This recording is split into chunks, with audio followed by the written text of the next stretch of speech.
जा रहा है। हम लोगों ने This पढ़ा था call is now सन्यासियों की being कैसे हम recorded. यहाँ रहे This call मतलब is now taking notes. Mentally peace को प्राप्त कर सकते हैं। मतलब सन्यास का रियल अर्थ है राग द्वेष को त्यागना, ना कि घर को त्याग के हिमालय पर्वत में बैठ जाना। तो अब यहाँ पे मेडिटेशन से हम कैसे भगवान को प्राप्त कर सकते हैं वो बताया जा रहा है। तो चलिए पढ़िए रुचि।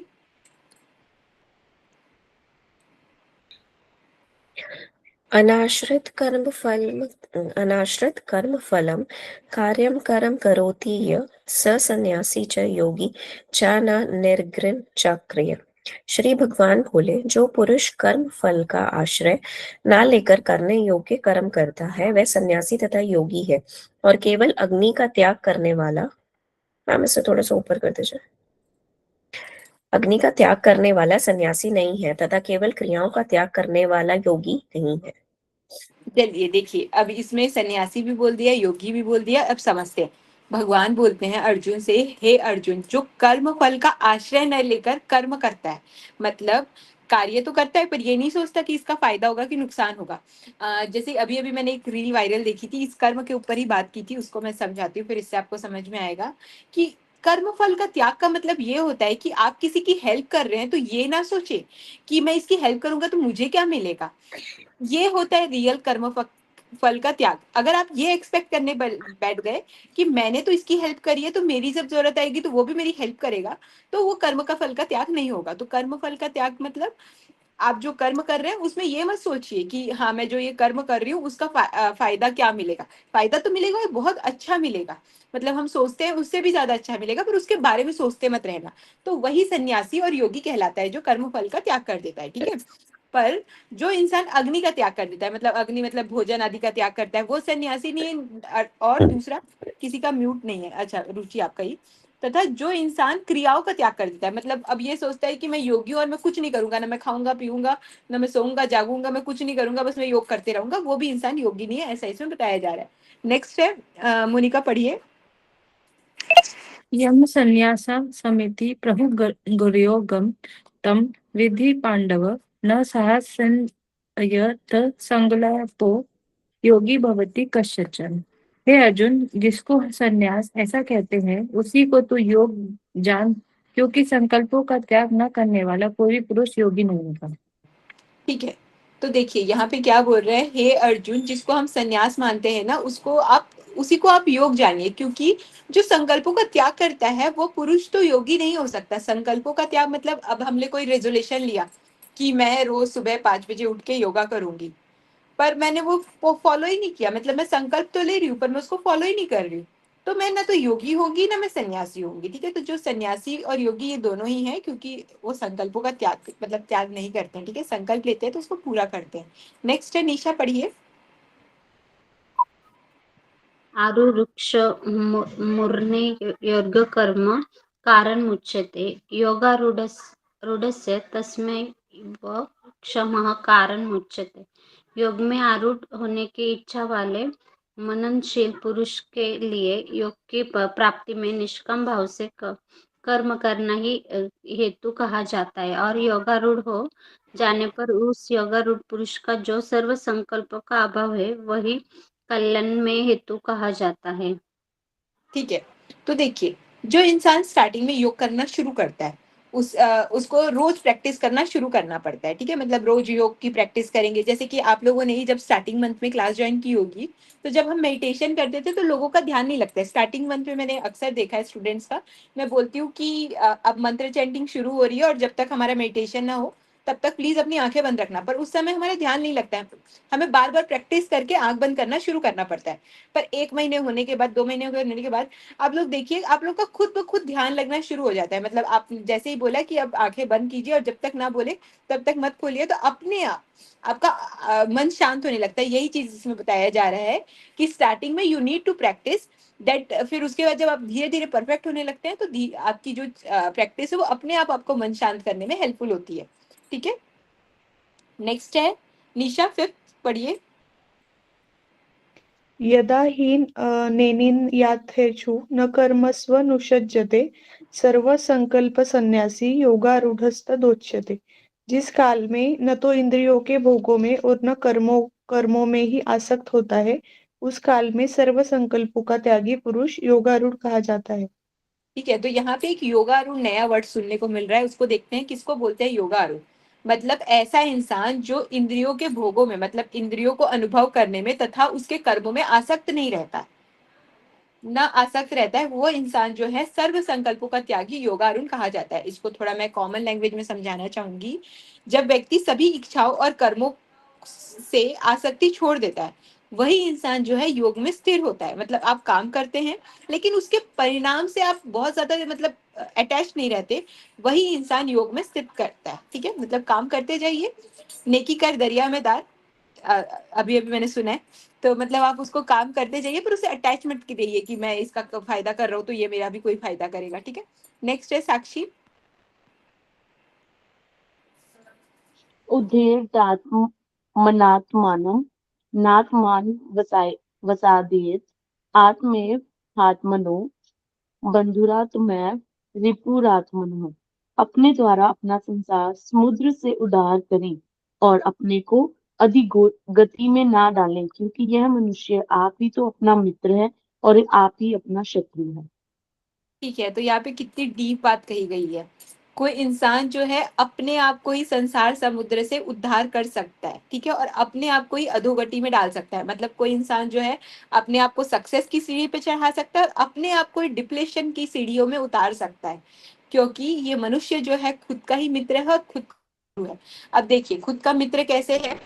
अगर सोचा कि मैं रोज सुबह उठ के, मतलब 8-5 बजे छोड़ दीजिए, रोज सुबह उठ के 8 बजे योगा करूंगी, ठीक है, और उसने आज सोचा और वो डेली उसको कर रहा है, तो वो अपना ही मित्र है। उसने अपने आप से जो वादा किया है उसको पूरा कर रहा है। तो वो धीरे धीरे धीरे 1 महीने, 2 महीने, 6 महीने उससे अटैच नहीं हो कि मैं पतली हो जाऊंगी, बस उसका काम है योगा करना। 6 महीने, 1 साल में आप उसको खुद ब खुद रिजल्ट देखेंगे, अच्छे पतली हो जाएंगे। और कोई इंसान जो है आज उसने सोचा कि मैं तो योगा करूंगी, फिर अगले दिन 2 दिन किया, फिर उसके बाद छोड़ भी दिया, फिर उसके बाद खाने पीने में भी बहुत ज्यादा अच्छा खाने लगे, तो फिर देखेंगे कि 1 साल बाद वही इंसान जो है थोड़ा 2-4 किलो और भी वेट गेन के साथ मिलेंगे।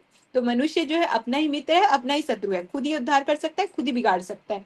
तन्वी बताइए, 6th वाला को पढ़िए।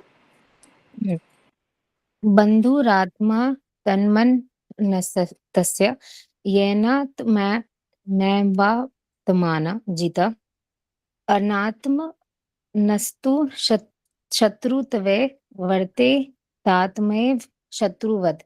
जिस जीवात्मा द्वारा मन और इंद्रियों सहित शरीर जीता हुआ है, उस जीवात्मा को वह आप ही मित्र है, और जिसके द्वारा मन तथा इंद्रियों सहित शरीर नहीं जीता गया है, उसके लिए वह आप ही शत्रु के सदृश शत्रुता में बढ़ता है। ठीक है, तो जिस इंसान ने अपने मन और इंद्रियों सहित अपने शरीर को जीत लिया है वो अपने आप का ही मित्र है, और जिस इंसान ने अपने मन और इंद्रियों सहित नहीं जीता है वो अपना ही शत्रु है। इसके लिए हमने कुछ दिन पहले गाना भी सीखा था।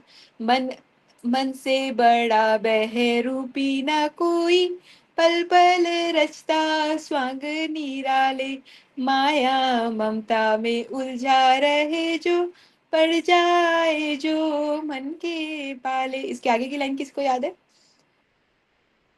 मन के बहकावे में ना फुलाए भ्रम में डाले, तू इस मन का दास न बन, इस मन को अपनी दास बना ले।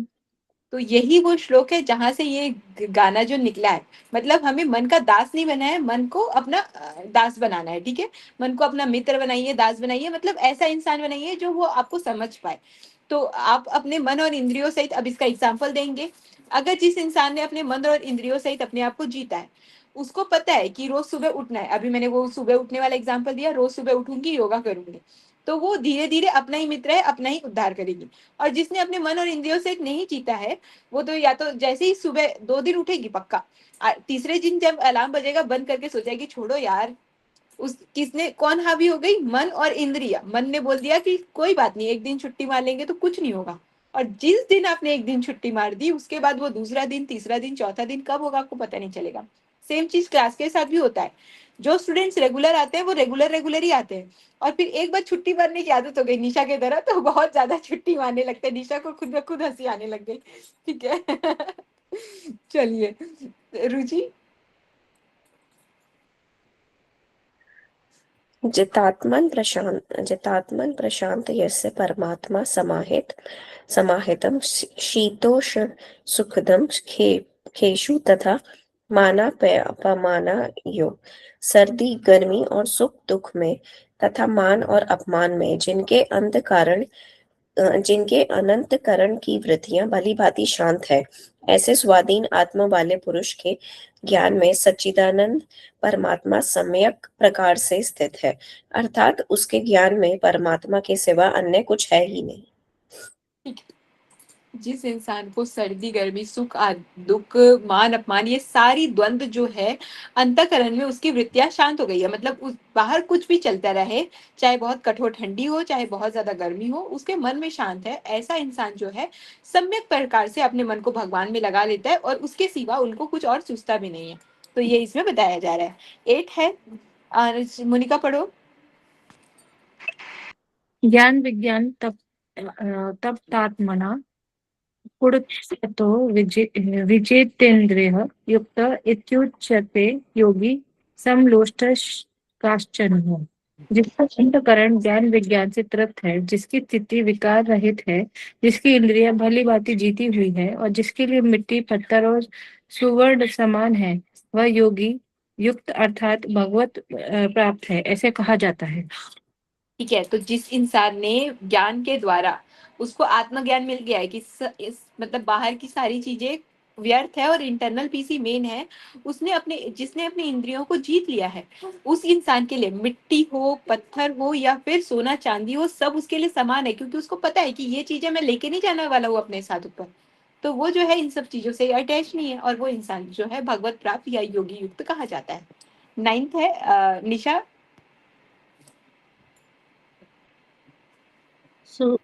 सुहनं मित्रायुदासीनं मध्यस्थ द्वेषबन्धुषु साधुष्वपि च पापेषु सर्वबुद्धिर्विष्यते। सुधय मित्र वैरी उदासीन मध्यस्थ द्वेष और बंधु गणों में, धर्मात्माओं में और पापियों में भी समान भाव रखने वाला अत्यंत श्रेष्ठ है। ठीक है, तो जो इंसान स्वदेश मतलब अपना बहुत पास वाला घनिष्ठ वाला रिश्तेदार, मित्र अपना दोस्त, वैरी दुश्मन, उदासीन न्यूट्रल, बहुत सारे लोग रहते हैं ना न्यूट्रल, जिनको देख के हमें फर्क ही नहीं पड़ता, है नहीं है कुछ नहीं, मध्यस्थ मतलब न्यूट्रल भी नहीं है, थोड़ा बहुत फर्क पड़ता है पर बहुत ज्यादा फर्क नहीं पड़ता, और द्वेषस जिनसे हमें ईर्ष्या होती है, आपके ही कॉम्पिटिटर जो आपसे ज्यादा करते हैं तो थोड़ा लगता है कि क्यों भाई क्यों ज्यादा कर रहे हैं, तथा बंधुगण मतलब रिश्तेदार, तथा धर्मात्माओं मतलब योगी गुरु धर्मात्मा, तथा पापी सब में जो समान भाव रखता है, मतलब सबको एक जैसा ट्रीट करता है, वो अत्यंत श्रेष्ठ है, ये इसमें बताया जा रहा है। ठीक है, नेक्स्ट है, निशा पढ़ो, निशा 5th मंथ। एक मिनिट। योगी युचित सततमात्मानं रहसि स्थितः एकाकी यत चित्तात्मा निराशीर परिग्रह। मन और इंद्रियों सहित शरीर को वश में रखने वाला आशा रहित और संग्रह रहित योगी अकेला ही एकांत स्थान में स्थित होकर आत्मा को निरंतर परमात्मा में लगावे। ठीक है, तो यहाँ पे ना अब ध्यान योग के बारे में बताना शुरू कर दिया है कि कैसे हम मेडिटेट कर सकते हैं, क्योंकि इस चैप्टर का नाम ही ध्यान योग है। तो कैसे हमें करना है, अपने मन और इंद्रियों सहित शरीर को बस में करना है, मतलब अपने माइंड को कंट्रोल करना है, अपने सेंस ऑर्गन को कंट्रोल में करना है, तथा आशा रहित और संग्रह रहित होना है, मतलब एक्सपेक्टेशंस नहीं रखनी है किसी से, और संग्रह रहित मतलब आपको कलेक्शन भी नहीं करना है बहुत ज्यादा। ऐसा इंसान जो है अकेला एकांत स्थान में बैठकर अपने आत्मा को निरंतर परमात्मा में लगा सकता है। मैं इसको थोड़ा सा अच्छे से समझाती हूँ। सपोज टू से अब चले गए हिमालय पर्वत, ठीक है, अब हिमालय पर्वत की सवारी में चलेगा और वहां ऐसा बोलते हैं हिमालय छोड़ दीजिए, वहां जाइए, क्या बोलते हैं, कैलाश पर्वत की यात्रा में। और वहां पे आप बहुत सारा अपना सामान लेके गए, आईफोन है आपके पास, आईपैड है, और बहुत कुछ कुछ अच्छी अच्छी चीजें, मतलब संग्रह करके लेके गए, कैमरा लेके गए, एक डीएसएलआर की जाऊंगी बहुत अच्छी अच्छी फोटो खिंचाऊंगी। ठीक है, अब बैठे हैं मेडिटेट करने, बगल में बैग रखा है, उसमें आपका डीएसएलआर है बहुत सुंदर सा, आपका मोबाइल फोन है और सब है। तो क्या आप ऐसे बैठ के मेडिटेट कर पाएंगे कि आपका ध्यान ये रहेगा कि कोई मेरा आईफोन चोरी करके ले गया तो क्या होगा, नया नया आईफोन 17 प्रो लिया, कोई चोरी कर लेगा तो क्या होगा, तो आप ध्यान नहीं लगा पाएंगे। तो इसलिए संग्रह रहित होना चाहिए, एक्सपेक्टेशन नहीं होना चाहिए कि कोई आपके लिए कुछ करके देगा तब आप मेडिटेट करेंगे, ये करेंगे, ये चीजें इसमें बताई गई है। ठीक है, तो किसको कंट्रोल करना है, मन और इंद्रियों को, आशा रहित होना है मतलब एक्सपेक्टेशंस नहीं है, संग्रह रहित होना है मतलब कलेक्शन की भावना नहीं होनी चाहिए, और एक स्थान पे बैठकर, एकांत में बैठकर अगर हम ध्यान लगाते हैं परमात्मा में तो हमारा ध्यान लग जाता है। ठीक है, नेक्स्ट है, एक मिनट।